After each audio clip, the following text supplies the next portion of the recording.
menyembelih putranya yang bernama Ismail.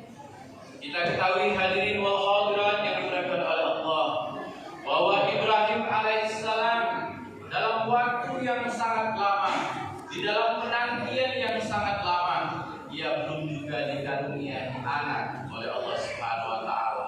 Akan tetapi doa-doanya selalu dipanjatkan kepada Allah Subhanahu wa taala dalam doa-doanya, dalam harapannya, Rabbi habli minas sholihin. Ya Allah, anugerahkanlah kepadaku keturunan yang baik, keturunan yang soleh, keturunan yang terbaik.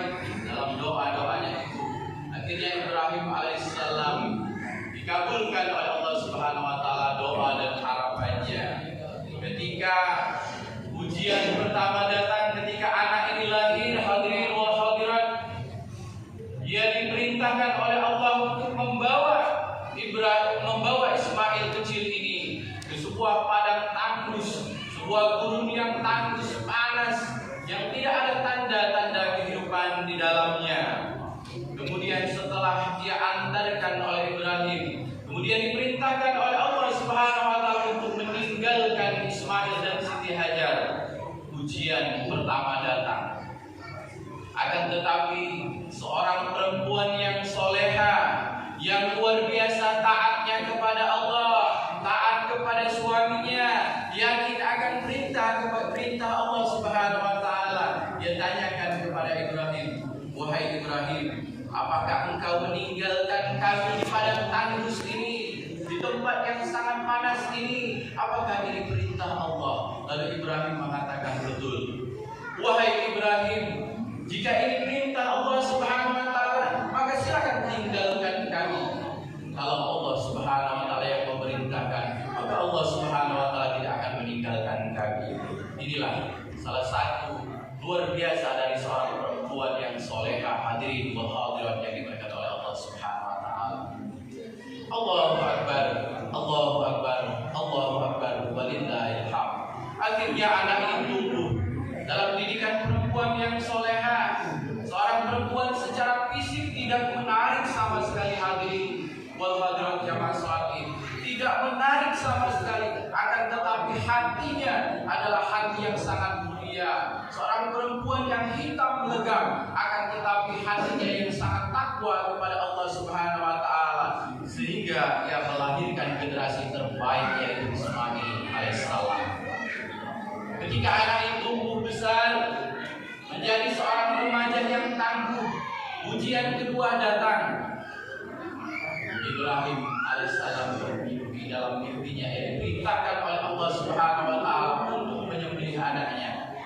Hal ini direkam di dalam surah As-Saffat ayat 100. "Ya bunayya, inni ara fil manam anni asbah fanzur madza tara." Wahai anakku, aku melihat di dalam mimpi bahwa Allah Subhanahu wa taala memerintahkan untuk menyembelihmu. Madza tara? Apa pendapatmu, nak? Hadirin wal hadirat jamaah salat yang diberikan oleh Allah.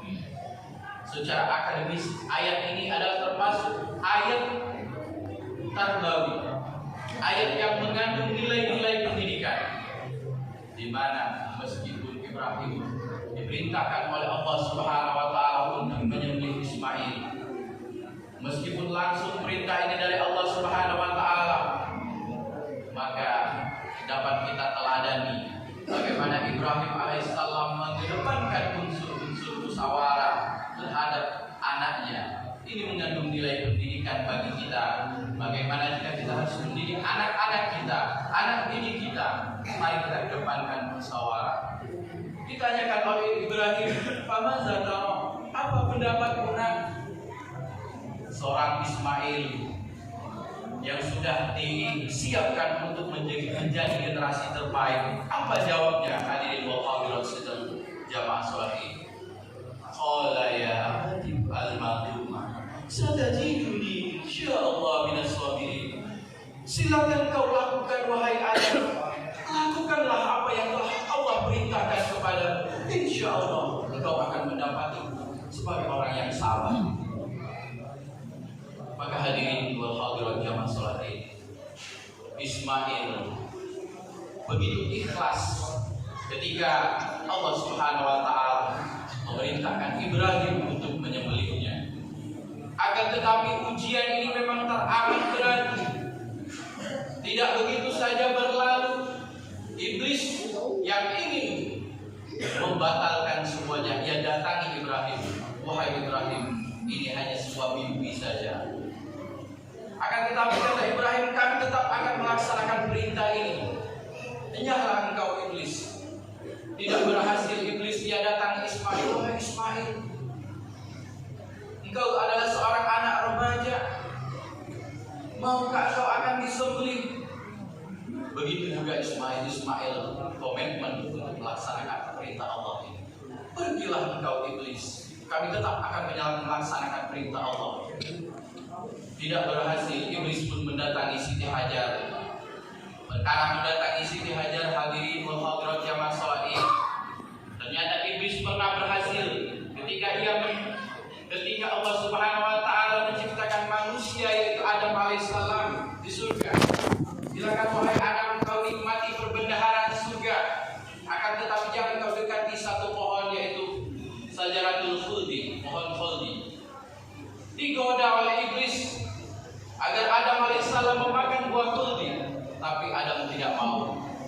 Iblis tidak berputus asa. Dia datang ke Siti Hajar. Ketika mendatangi Siti Hajar, maka Adam pun tergoda untuk memakan buah khuldi dan terusirlah mereka dari surga.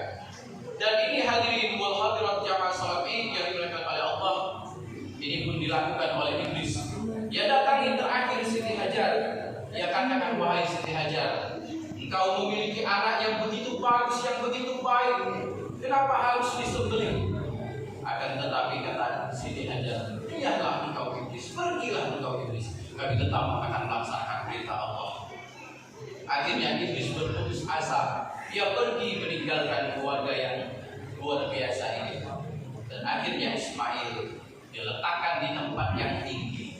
Kemudian Ibrahim alaihissalam menempelkan pisaunya yang begitu tajam. Mereka sudah komitmen untuk melaksanakan perintah Allah Subhanahu wa taala untuk mengorbankan Ismail, mengorbankan anaknya yang dia cintai demi cintanya kepada Allah Subhanahu wa taala. Akhirnya mereka sudah sepakat dan pisau itu pun ditarik dan sudah terasa oleh Ibrahim darah keluar dari leher Ismail. Akan tetapi inilah ketentuan Allah Subhanahu wa taala, keputusan Allah Subhanahu wa taala, ujian dari Allah Subhanahu wa taala. Maka Ismail tergantikan oleh seekor sembelihan yang besar. Maka hadirin wal hadirat jamaah salat Id, bayangkan ketika kita sampai pada ujian yang luar biasa, yang kita mampu melewatinya, maka selamat, sejahtera keluarga Ibrahim, kebahagiaan, kesedihan, keberatan yang luar biasa berganti kenikmatan yang luar biasa dalam keluarga ini. Allahu Akbar, Allahu Akbar, Allahu Akbar, walillahil hamd. Hadirin jamaah salat Id yang dimuliakan oleh Allah Subhanahu wa taala. Maka dari itu, dari pelajaran yang secara historis yang sampai hari ini menjadi syariat, dari Ibrahim alaihissalam sebagai seorang ayah, Siti Hajar sebagai seorang ibu, Ismail sebagai seorang anak, sehingga peristiwa ini sampai hari ini menjadi syariat bagi kita umat Muhammad untuk melaksanakan sembelihan hewan kurban. Maka untuk itu hadirin wal hadirat jamaah salat Id, artinya kita harus berkurban. Maka kalau kita pelajari secara filosofi bahwa pengorbanan Ibrahim, Ismail dan Siti Hajar adalah luar biasa, akan tetapi mengandung berat yang luar biasa, akan tetapi ikhlas juga yang luar biasa. Maka dalam hal ini, maka kurban yang kita lakukan, kita tidak bermakna seandainya kita diberikan oleh Allah Subhanahu wa taala harta yang banyak, uang yang banyak dan sebagainya, akan tetapi kita hanya berkurban satu kali dalam seumur hidup saja, atau tidak ada rasa berat di dalam pengorbanan kita memiliki harta yang banyak, akan tetapi hanya berkurban seekor kambing saja yang begitu tidak ada keberatan sama sekali, yang begitu ringan mengeluarkannya. Maka hal ini kalau kita ketahui bahwasanya kurban dilakukan oleh Ibrahim alaihissalam dan keluarga ini merupakan sesuatu yang luar biasa. Maka hadirin wal hadirat jamaah salat Id, maka mari kita teladani ketiga profil tiga orang yang soleh ini. Sebagai seorang ayah, sebagai seorang ibu, sebagai seorang anak, bagaimana kita taat di dalam menjalankan perintah Allah Subhanahu wa taala, tidak ragu dan begitu mengedepankan Allah Subhanahu wa taala dari cinta-cinta kita kepada yang lain, cinta kepada harta, cinta kepada kedudukan, cinta kepada jabatan, cinta kepada anak dan istri kita, maka haruslah di atas, makalah cinta kita di atas dari cinta kepada semua itu semua, harus cinta kita kepada Allah Subhanahu wa taala harus di atas semua itu semua. Hadirin wal hadirat jamaah salat Id yang dimuliakan oleh Allah Subhanahu wa taala. Mudah-mudahan kita akan diberi